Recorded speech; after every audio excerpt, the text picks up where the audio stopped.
سیدنا شیخ عبد القادر جیلانی یعنی بڑے پیر دستگیر کے نام سے یہ جلسہ موسوم ہے۔ یقیناً اللہ والوں کی بات بہت بڑی نرالی ہے۔ اللہ والوں کو اللہ رب العزت وہ عظیم طاقت سے نوازتا ہے۔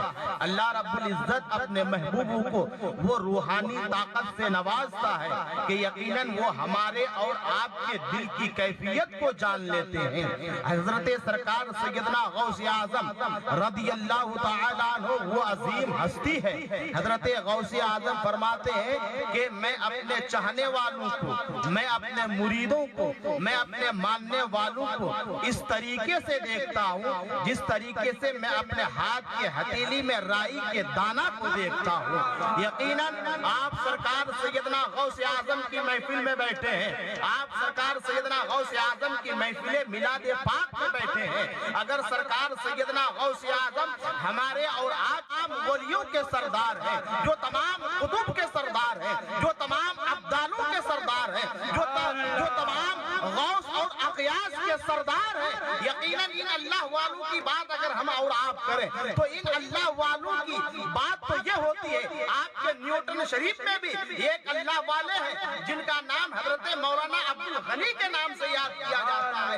مولانا عبد الغنی کوئی عام انسان نہیں تھے بلکہ وہ خلیفہ حضور مفتی اعظم ہند تھے۔ حضرت مولانا عبد الغنی ہو یا کوئی بھی اللہ کا ولی ہو یا کوئی بھی اللہ کا برگزیدہ بندہ ہو، آپ جب ان کی حالت کا جائزہ لیں گے، جب آپ ان کی جو ہے حالت کا جائزے کو دیکھیں گے تو ان کا عالم تو یہ ہوتا ہے کہ اگر یہ اپنی خانقاہوں میں بیٹھتے ہیں یا اپنی مکانوں میں بیٹھتے ہیں یا اپنے گھروں میں بیٹھتے ہیں یا اپنی جو ہے مکانوں یا درسگاہوں میں بیٹھتے ہیں تو ان کا عالم یہ ہوتا ہے کہ اپنے خانقاہوں میں بیٹھے بیٹھے یا اگر اپنی نظر کو آسمان کی طرف کر دیتے ہیں تو عرش معلیٰ نظر آتا ہے، اور زمین کی طرف اگر کر دیتے ہیں تو تحت الثری نظر آتا ہے۔ اسی لیے کسی شاعر نے کیا خوب کہا تھا کہ اللہ والے دلوں کی بستیاں آباد کرتے ہیں، اللہ والے دلوں کی بستیاں آباد کرتے ہیں، ہر رسید کفر کو ہر چیز سے آزاد کرتے ہیں۔ چلا آتا ہے خود بیت اللہ، ان کی زیارت کو سبھی میں قلب سے جو مصطفیٰ کو یاد کرتے ہیں۔ نعرہ تکبیر، نعرہ رسالت، نعرہ حیدری، فیضان غوث اعظم، علماء اہل سنت، سبحان اللہ سبحان اللہ۔ تو سرکار سیدنا غوث الاعظم کی آپ محفل میں بیٹھے ہیں، یقیناً وہاں تو بڑے بڑے اغیاث، قطب، ابدال، بڑے بڑے عالم ربانی اپنے سر کو غوث اعظم کے قدموں میں جھکاتے ہیں۔ سبحان اللہ۔ وہ غوث اعظم جن کے بارے میں حضرت بایزید بستامی علیہ رحمت رضوان، حضرت جنید بغدادی فرماتے ہیں۔ آج ہم اور آپ کیوں ذکر کرتے ہیں؟ صرف آپ کے نیوٹن شریف ہی میں نہیں 11ویں شریف منایا جاتا، یا آپ کے چھندواڑہ ڈسٹرکٹ ہی میں نہیں منایا جاتا، بلکہ پورے عالم اسلام میں غوث اعظم کو یاد کرتے ہیں۔ حضرت جنید